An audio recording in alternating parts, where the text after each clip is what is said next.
most rewarding parts of The Rock, some of the most meaningful relationships and people in my life today came out of that crazy season. Yeah. Okay, you call it boot camp. I call it more like you drop off a bunch of SEALs in Afghanistan and you never pick them up. And then 12 years later, you somehow made it home. It unleashed all this stuff that was nascent in me. It gave it room to grow and integrate into the world. And at the same time, I think that's the beauty of this person of Jesus, right? Is you have this incredibly intense, prophetic, missional person who wasn't messing around, who was also the most caring, loving. That tension, that juxtaposition in one person.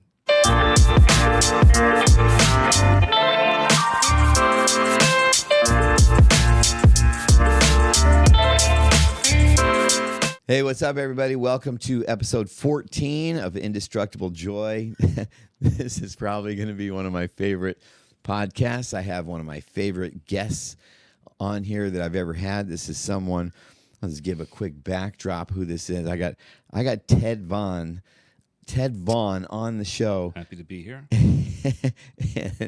and some backdrop on Ted. You know, there's people out there in the world that I like, I love, and I respect, and Ted's one of them. They don't always check the box of respect, and Ted and I worked together for years at a mega church, you know, the Rock Church. I mean, a huge church. It was like a 200 employee. It wasn't, when we say church, people think, oh, soft little. No, this was an empire. It was a machine. Of 200 something employees, and it was, 15,000 people coming every week. A lot of stuff going on. Yeah. And we ended up kind of on the other side of the fence. You know, you had your mission was to kind of bring things together and get the brand under one umbrella, and mine was kind of scatter them. I was supposed to organize and collect, and you were supposed to disrupt and send out. Yes. And one of the things, what's funny is having you on here is when I tell people I'm having you on here, it blows their mind because they somehow think that they didn't see the rest of the story. They didn't see that actually underneath it all there was a deep respect and friendship that came out of it. Totally. And they're kind of blown away that I had two people kind of surprised. You were incredibly misunderstood. Well, people think that I have this because I make fun of the church a lot. I do a lot of, stuff like that. But that was the most warmest, endearing, one of the best seasons of my life. It was literally going, that whole, you couldn't pay for the education you got there, number one. No. Yeah. And I really do. The people, I look back, I have such a warm, even the ones I battled with. I've always believed in my heart, you don't really know someone till you fight them. And when I look at my list of the right, there's you and Ant that were just, there was no back down, no flinch, didn't look away. And I'm going to be with Ant Monday at his whole new. I mean, it's awesome to still be in connection with people over multiple years. Yeah. I think for me, that's one of the most rewarding parts of The Rock. Some of the most meaningful relationships and people in my life today came out of that crazy season. Yes. Had no idea it would be as formative, as much of a boot camp as it was for my life today. Okay, you call it boot camp. I call it more like you drop off a bunch of SEALs in Afghanistan and you never pick them up. And then 12 years later, you somehow made it home. I think it's survived. The same thing. I mean, it's boot camp, Afghanistan being dropped off. You're in a traumatic moment of what could only be described as crisis, having to figure out how you survive, do good, make the boss happy, which is a huge dynamic at The Rock. Yeah, Miles is the boss. There's no question about it. Yeah. And in many ways, I feel like The Rock was a group of subcontractors all employed by Miles, never really learning how to operate as a team, but all just kind of going on missions. But look at the talent level, too. Oh, serious. Like we both ended up with teams of Yeah. I mean, I can remember some of the artists on your team. Oh, my gosh. The Chris's of the world that were just... So many Chris's. Chris Lupe. Yeah. I mean, yeah. Extraordinary talent was there. And and it wasn't really crowded. And it's funny because I'm a culture guy, right? So a part of me kept thinking, wow, things are so bananas and in many ways broken. At some point, it's going to totally tank or diminish the impact of The Rock. And this is where, I do think there's kind of a God is God and I'm not, and he does what he wants. The Rock does amazing things despite the bananas, it's like despite an the avalanche. craziness. It's like an avalanche of ministry, and always was, that no one could stop. Yeah. So, like, there's. I wish there were a direct correlation between the health of the leadership and culture and the impact of the product or brand, but there's really not. In church, in church, God does what He wants. It was like the Wild West, and I thrived in it. I loved it. That's why I was there. Ended up being there for 16 years.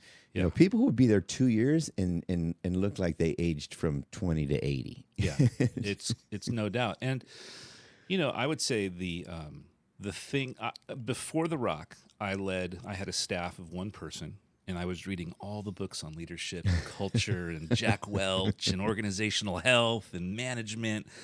But I didn't have, and then I come to The Rock, and like day one, I've got 30 people. And it was like, okay, I have to, it's sink or swim. This stuff, all this theory either works and makes a difference, or it doesn't. And, I feel like it was the most, what's the word? It unleashed all this stuff that was nascent in me.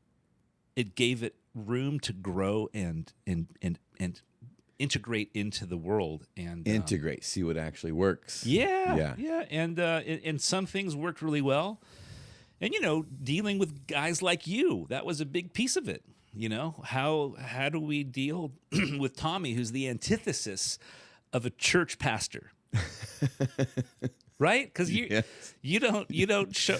Most church pastors are sensitive, thoughtful. Well, they kind of have to be, because you have to look like I'm being like Jesus. Everybody see me. Well, I think that's misunderstood too, right? How we understand or think Jesus was.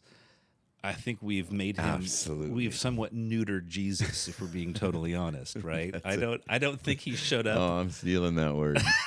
Well, honestly, I think it's totally true. I think the church has, in some ways, and at the same time, I think that's the beauty of this person of Jesus, right? Is you have this incredibly intense, prophetic, missional person who wasn't messing around, who was also the most caring, loving.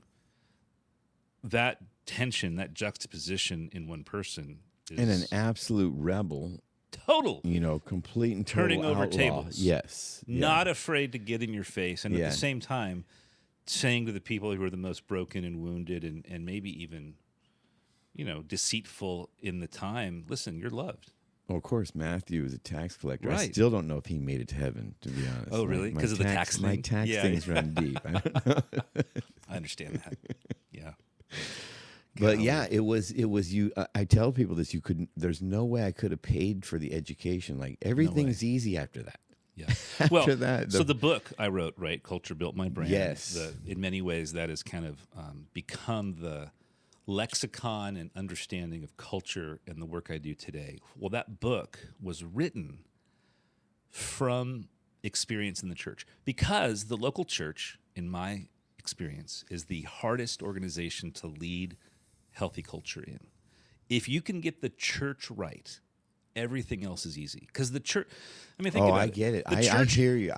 It's your job. Your friends are there. You're supposed to be on mission with them. And it's supposed to be a place where you can talk honestly about spiritual stuff. What other job expects that of you? And God's involved, and there has, you have to take in consideration you're a professional Christian, so your funding comes from it. So that adds you can't just say, hey, you know what, I'm not sure if I believe all this today. You might think that and think, hey, Miles, I just want to talk about this, theological thing you said. I don't know if I'm think on hell that really exists. I don't think there's a literal hell. I read this book by Rob Bell. Can we talk about right? Like that. Yeah. And then number two, let's say hypothetically a pandemic swooped into town. Would the church take one Sunday off? No. You never close. We never stop. Holidays come. Christmas and Easter. You don't get those off either. Thanksgiving comes. Somebody wants a pie night. Sunday's always coming. It never stops. And it was like once, because leadership there, Miles got bored easily. Once Christmas over, he's like, let's do a big event. Yeah, let's right. take over San Diego. Make a video. And hey, God bless him. That's how he built that 100%. But it's like, listen, wow. To Miles, are we ever going to, let off the gas throttle for a minute? To Miles' credit, like normal people don't want to be senior pastors. Like normal people you're not normal, so maybe you don't understand this. I'm just kidding. You're not. But like normal people don't wake up and say, I want to be the communicator of God to thousands of people every week. That's not, who wants that job? No, it's a tremendous amount of pressure, and he can't, So CEOs, entrepreneurs, senior pastors, there's a similar kind of wiring, which is very success-driven. There's competition. They're often futurists. They're incredibly activated. They want to get shit done. Yeah. And that is often a challenge for the average pastor who's employed by that type of leader. So you think about the tension between Mickey Stonye and Miles. Yes. And that tension has resolved beautifully because they've been friends and colleagues and worked together for decades. And I would say that's a tribute to both Mickey and Miles, two totally different personalities who have figured out how to work this thing out. Yes. You know, from an entrepreneur standpoint, I've said this before, I have a tremendous amount of respect for the organization Miles built. Make no mistake, take the church stuff out of it. 100%. Yeah. He's the entrepreneur that built that whole thing, entire thing, front to back. Yeah. That's pretty impressive. Especially when you're both the leader of the brand and the product of the brand.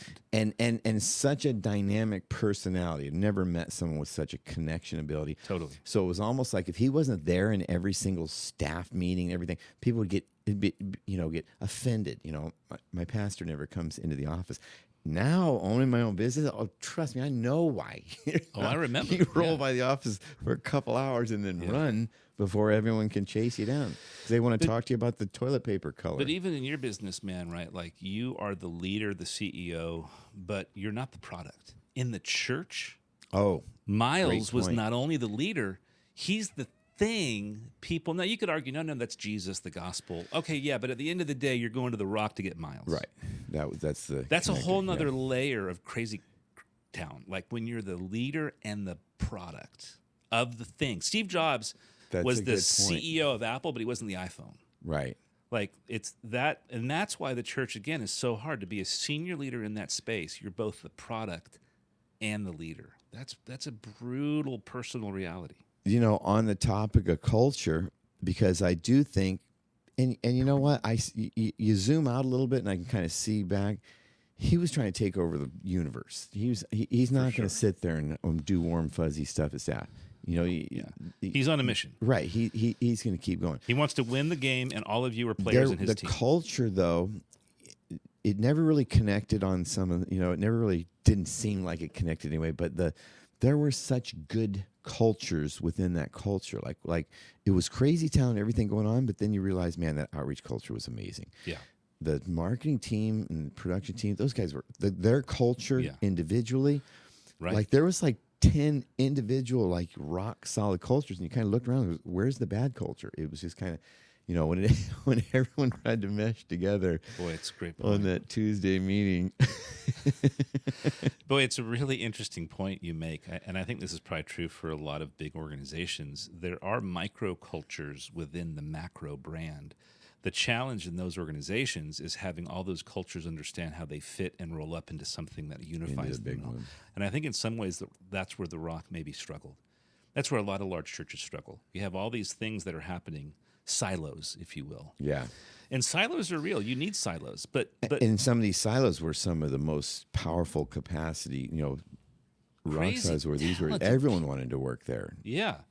Yeah, and at the same time, silos can become really dangerous and undermine the brand if they're not, I mean, in my language, perforated.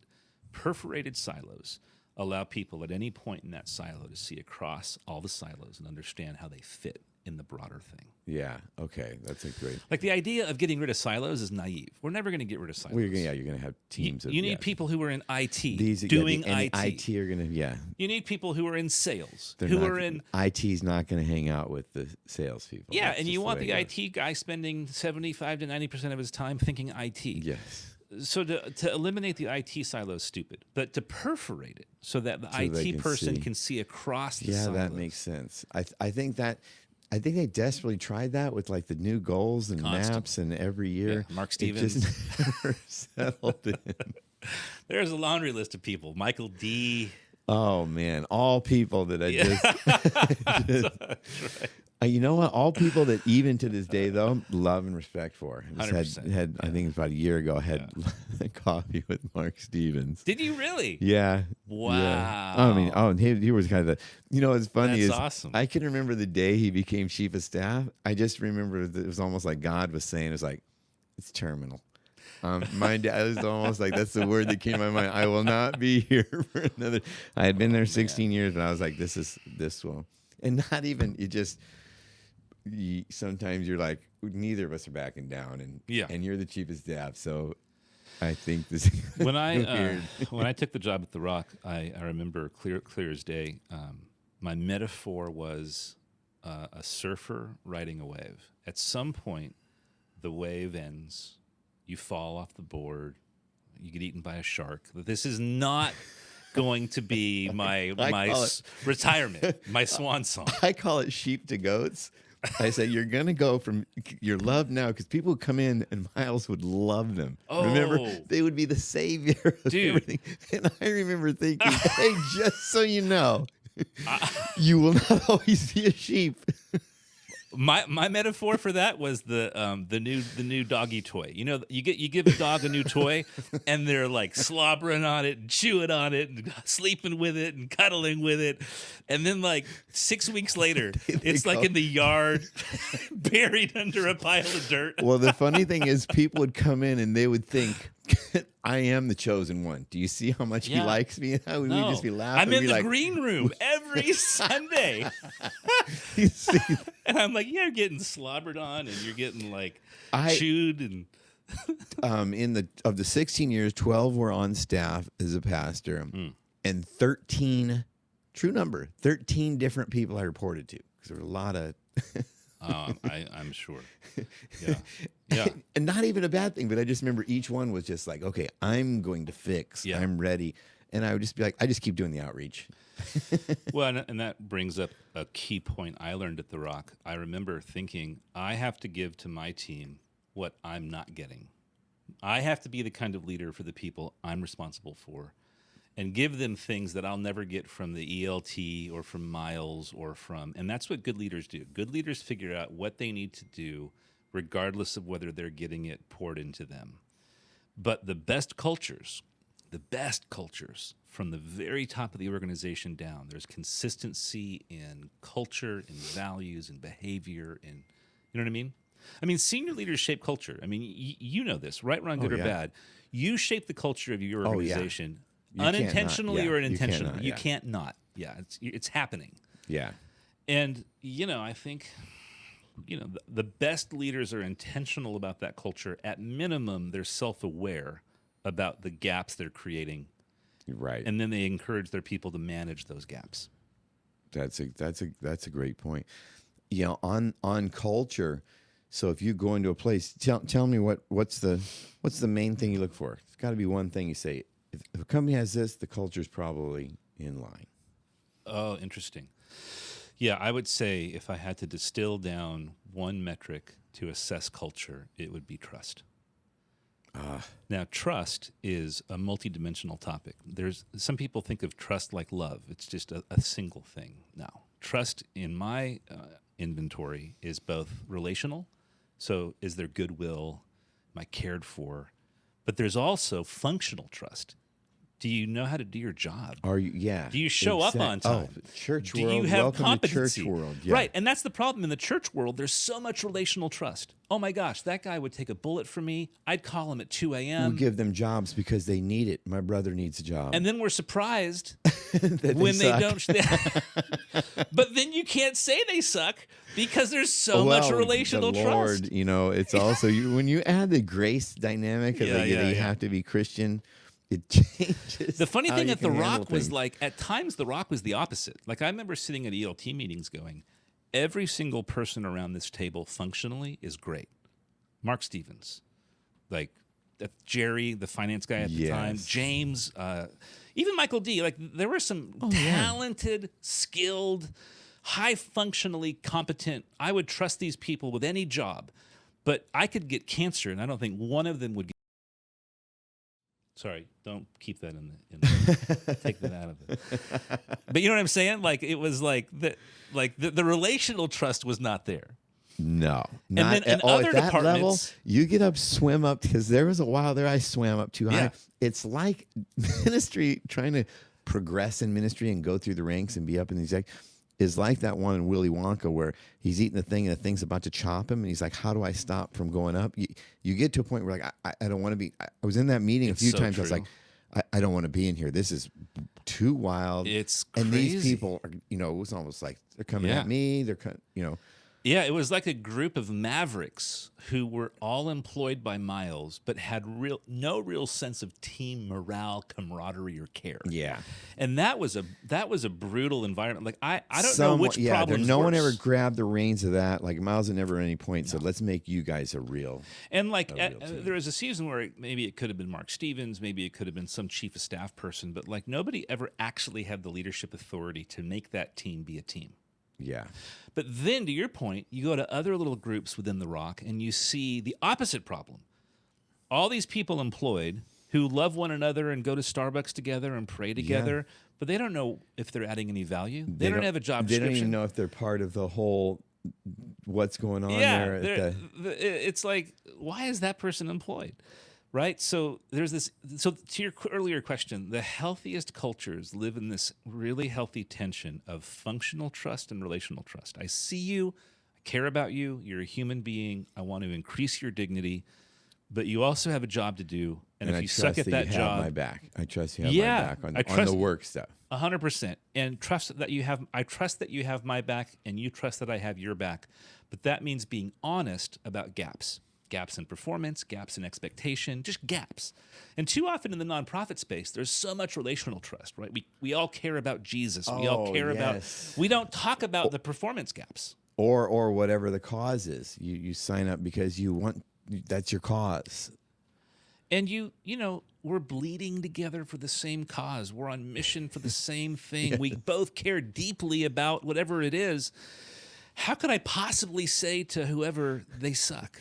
Well, a good example of that at one point when I applied for an administrative position at The Rock. You applied? Yeah. For an administrative position? Yeah. Whoa. And Cecilia, I remember HR brought me in, and we had a great relationship. She was an awesome person. Yeah, because we're, again, relational. We're in church. Totally. Rock's brand new. This is a whole new team. Yeah. He was like, you really think this is the job for you? And I was just like, no, I just went in. She's like, why don't you wait for your time? Because, she's nice. She's good. She's like, we're not going to do just relational trust only and have you be in charge of organization. Yeah, right? Like let the wolf into the hen house.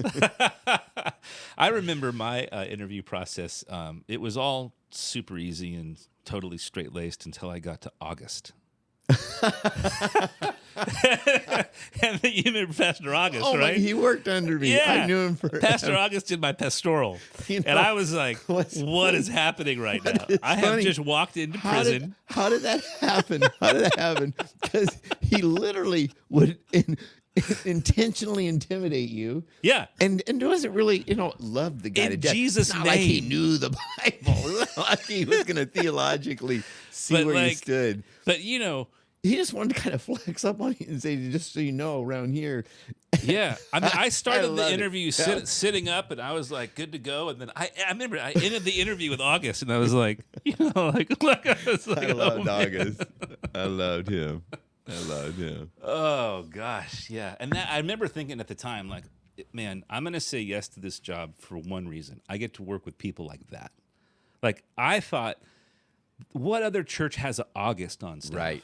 Like, I honestly, that was like that's amazing. I remember looking around, there was up to 40 pastors one time in this meeting because that was a big, all the pastors. And I just remember the thought crossed my mind, if someone comes in here and attacks me, who would have my back? I looked around, went right to August. I was like, done. Yeah, August is going to be right. And that was, I think, the beauty. That says a lot. Going back to The Rock, right? You have these personalities like you, Anthony, Mickey, August. It was just bananas. These Mingo, these incredible people that have no business being on the same bus, but they are because of this thing called The Rock. And they're somehow unsupervised, like almost Gen X status, because there wasn't enough organization to really know what was going on. Yeah. Let's be honest. The outreach ministries were tremendously successful, mostly because there was no one there to say, hey, what's going on? It was just like I was lighting fuses and fires and getting avalanches of ministry started with no one even saying, are these people Christian? Yeah. No.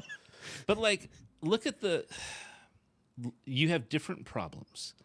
I would argue those are better problems. When you're unleashing people to do things that they're gifted and called by God to do, but they're going to at some point blow up or implode because they're not the most mature.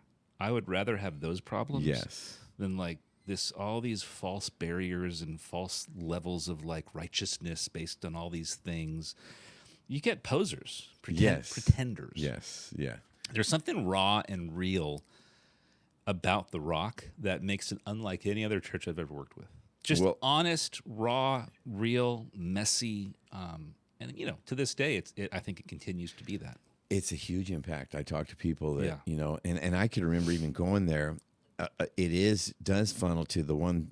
Miles may not have been the best organizational leader. He may not have been as warm and fuzzy. He didn't shop for curtains with us or anything like that. But I've never seen a better communicator. Like just connect with any audience on anything and just keeps it simple in a different way. I also appreciated that Miles never got hung up on like the crazy niche micro theological things. Oh yeah, there was all these theological things that divided churches and pastors and denominations, and Miles didn't give a rip about any. No. I love that. He'd grab a hold of something. I'll never forget the time we all showed up to the past meeting. He's basically like, "We're slaying in the spirit." You're like, that's not Calvary Chapel. Where did that come from? Did Mike McIntosh talk about that? Let's go. We just McIntosh made a video cracking him about it. Oh, they were. I know. How do you not love that world? There was. I've yet to see. You tell me if a church has ever done this, because at the end we had, and this isn't me that built it. I think I blocked and tackled to keep leadership from bothering anyone. Michelle Casa, Kimberly Jensen. There was at the end. It was over 200 ministries, over 3,000 volunteers on a monthly basis. All of them had their own accounts. None of it was funded by the church. We taught them how to fundraise, so we had this Excel with all that. That was amazing. I've never seen another church do anything like that. Not even close. No. I have. It's so funny because to this day there are churches who need to embrace that paradigm and are wrestling with it.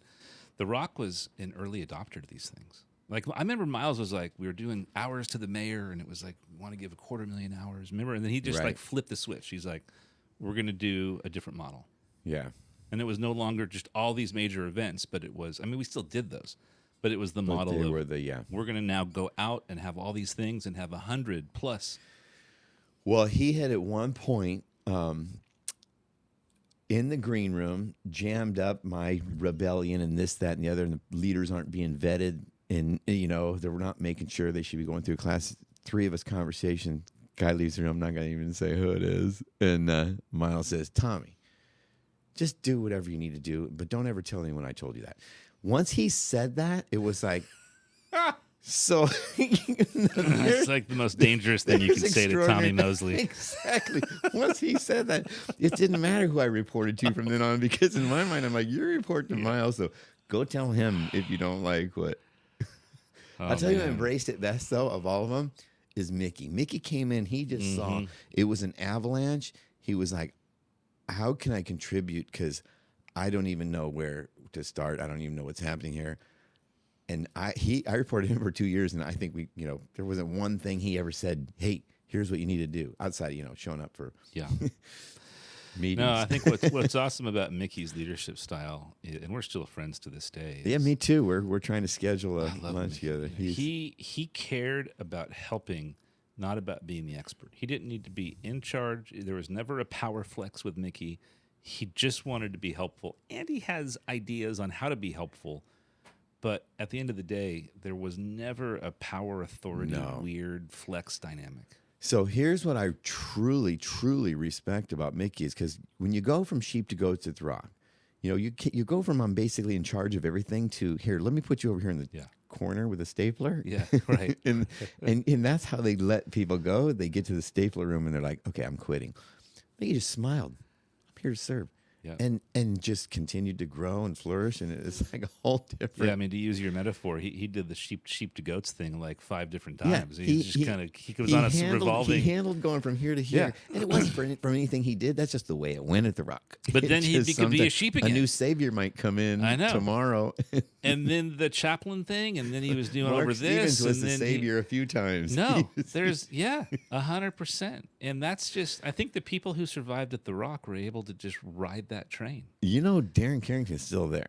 He's on the train. Yeah, he's and he seems unfazed. I think it's been about a year, but we meet every once in a while and have Phil's. And about Darren, I've always appreciated, right, is he has a life and an identity outside that place. If you let the Rock become your identity or your life, it's He was on the chop block though several times. His name was on the thing. He was supposed to be. He's just not. I mean, come on. That's just rite of passage.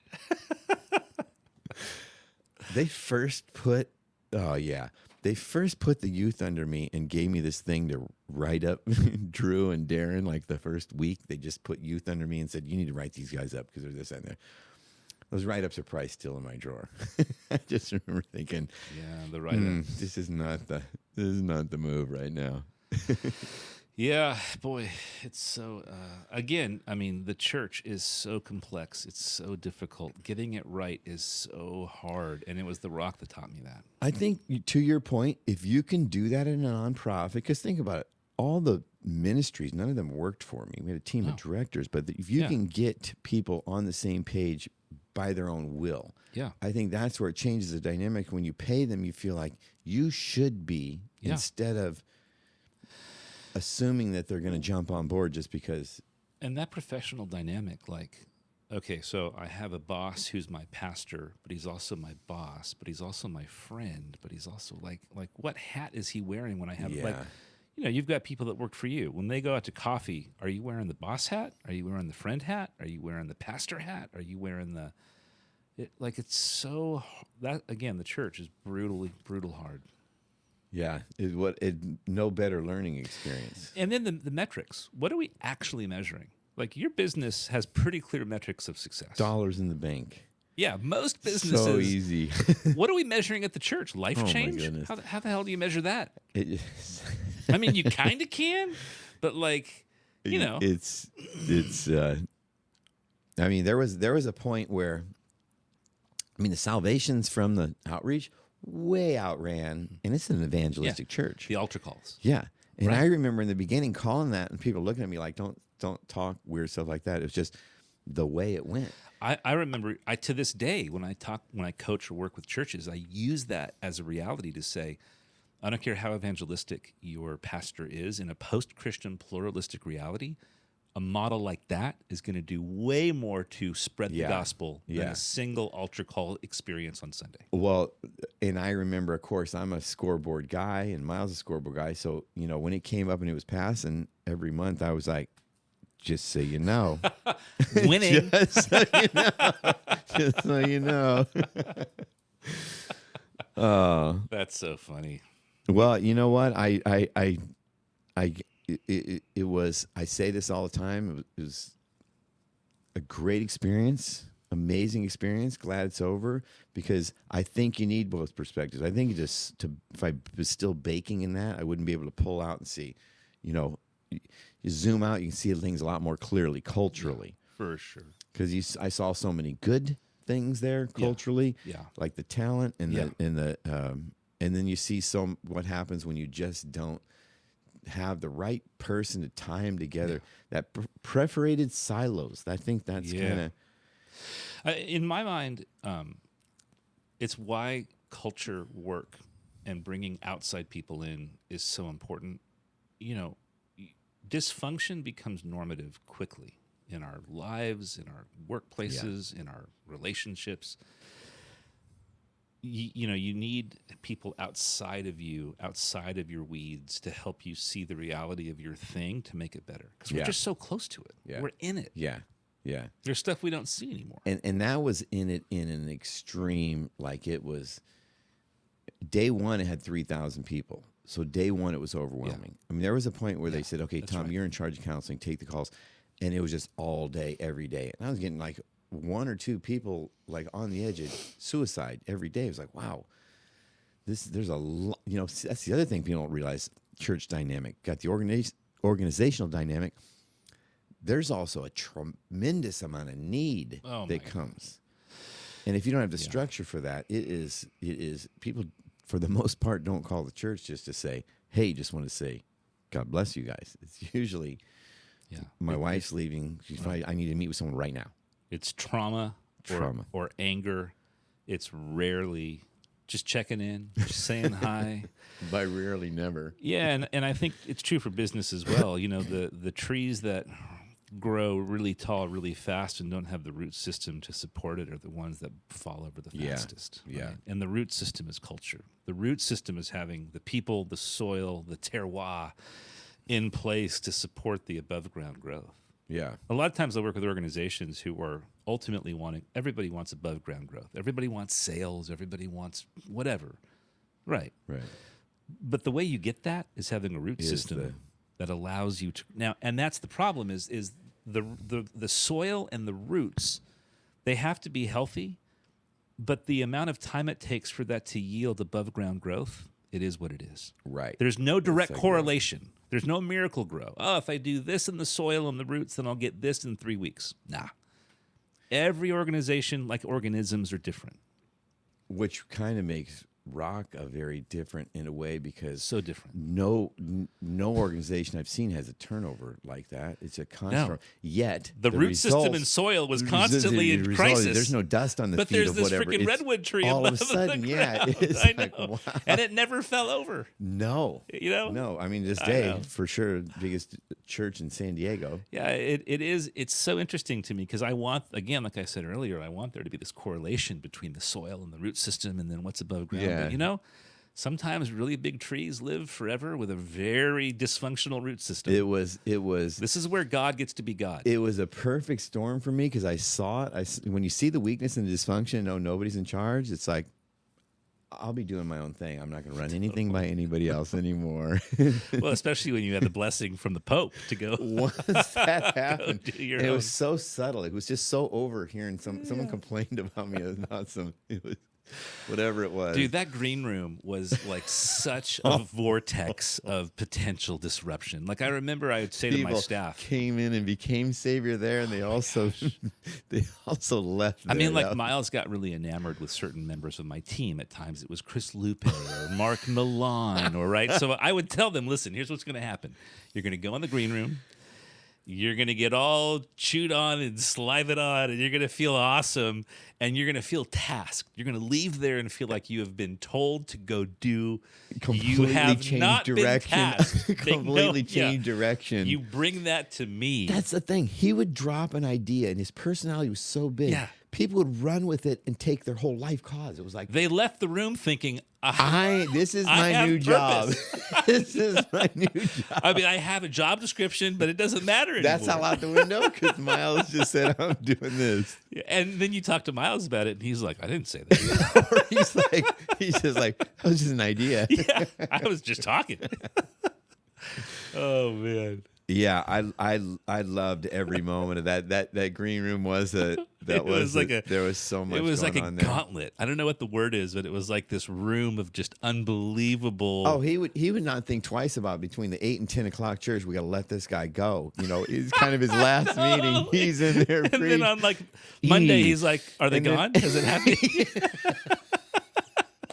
Yeah, by letting him go, he wouldn't do it. He was gangster. Totally. He was gangster. He would have the meeting, and and they would just be gone. He would say to me, "Hey, can you go get Trina and bring her in here?" And you knew, somebody's out. Yeah, he's not looking for theological. Let's talk about. Oh, that was awesome. Man. It's funny because you don't.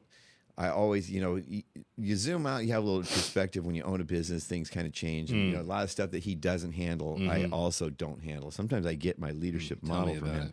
Yeah. And everyone will get bothered. Oh, he should handle this, that, and the other. But, when it came to like letting someone go, no one more gangster than him. He would just be, you wouldn't even know. You just kind of see him nod and walk away, and the other person would come over. Yeah. And, I mean, I left well, but I definitely got some of that. There was definitely a little bit of a, but I left. You left. You left.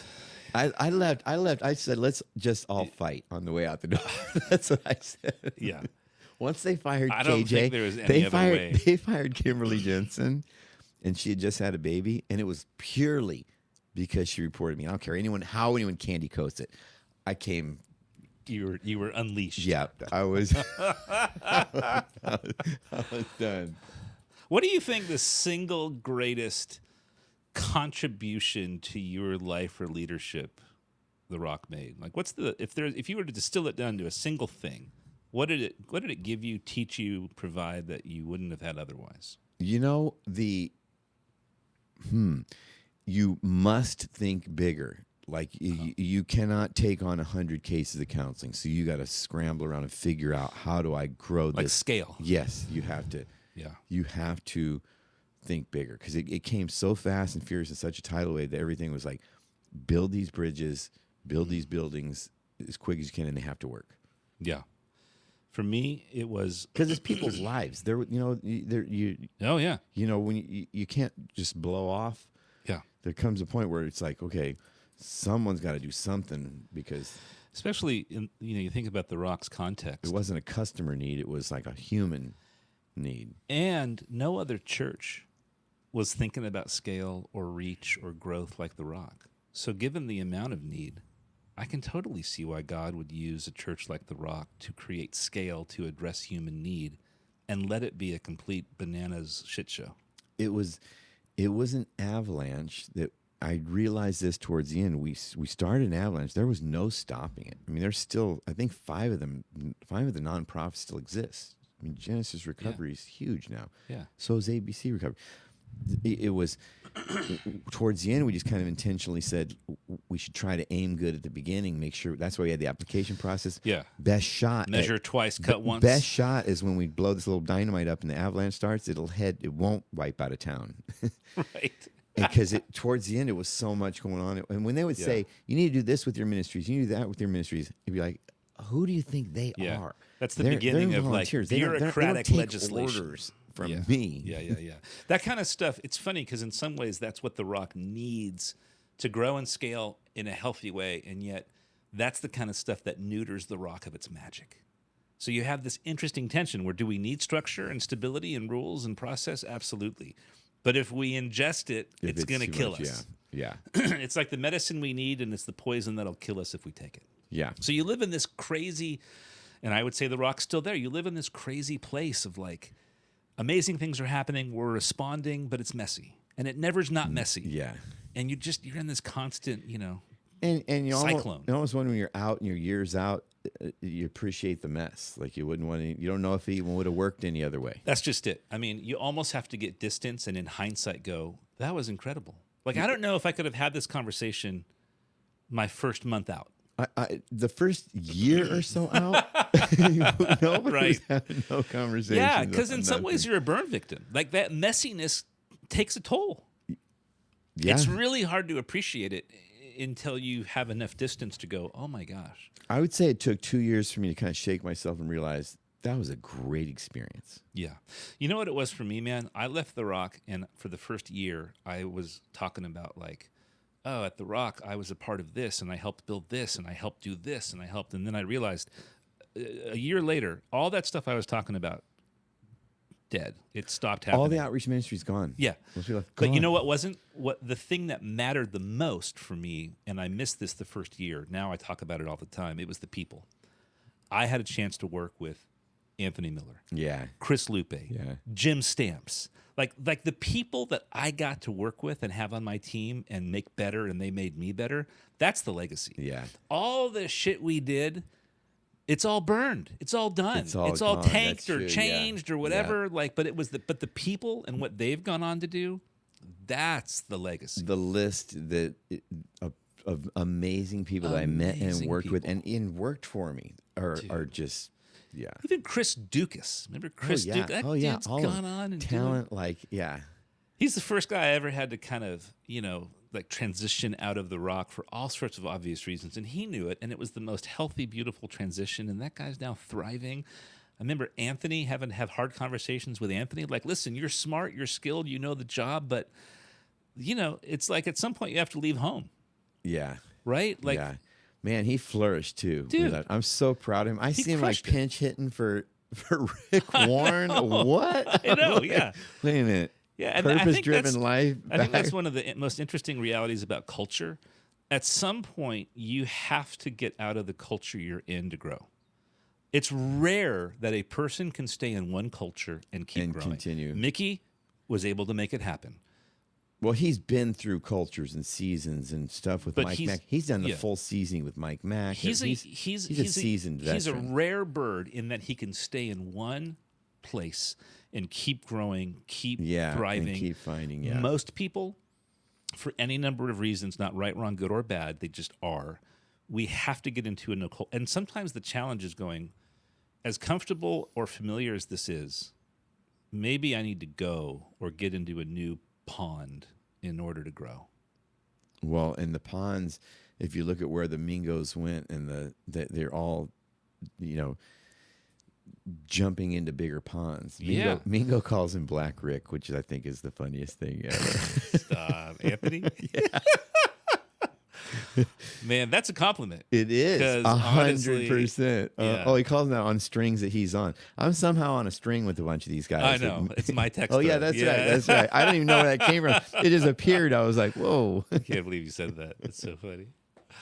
That was the other thing too about The Rock. The Rock was this incredible multi-ethnic, multicultural You know what? stew. Go to some churches and you'll realize that's not the case everywhere.